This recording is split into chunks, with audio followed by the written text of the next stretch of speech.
Sveiki! Šodien es jums pastāstīšu par mūsu website Movie Lens Analysis.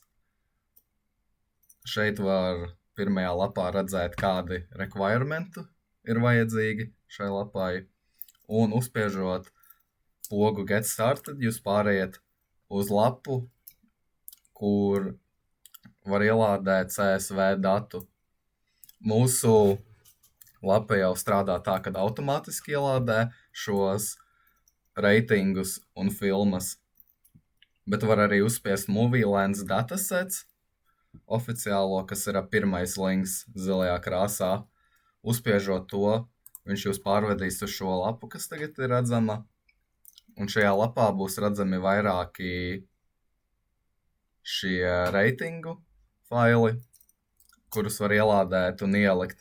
Mēs izvēlējāmies ML Latest Small Zip, un tagad mēs parādīsim mūsu grafikus, ar ko šis ML Latest Zip tika uztaisīts.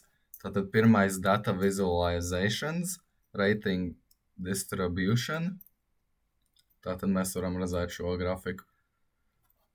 Pēc tam nākamais ir Ratings Over Time. Un kā jūs redzat, jūs varat arī mainīt laiku no kura gadā vai datumā līdz kuram datumam vai gadam. Un pats pēdējais, kas mums ir grafiks, ir Filter Movies by Rating Range. Movies within selected rating range, kas ir no 0 līdz reitingā 5, kur varēs iestatīt savējo, kādu reitinga filmu jūs vēlaties skatīties. Labi, paldies. Imports un konfigurācija.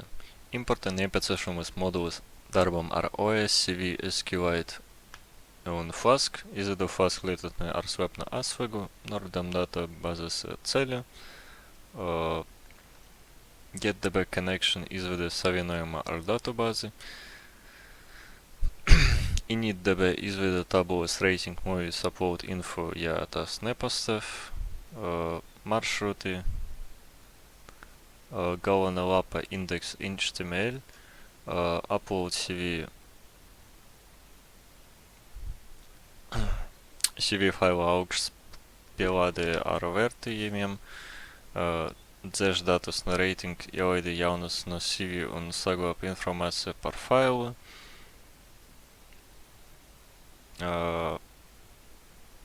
Upload movie CV failu augšpielāde ar filmam, pievieno filmu stabulē movies un atjauno failu informāciju.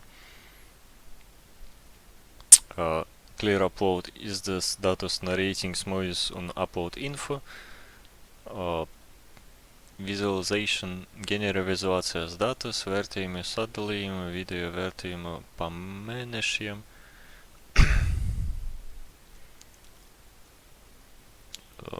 Get chart data atgriež JSON ar diagrammu datiem. Get filtered movies filtrē filmu pēc video vērtījuma. Un if name main palaiž Flask serveri debug režīmā.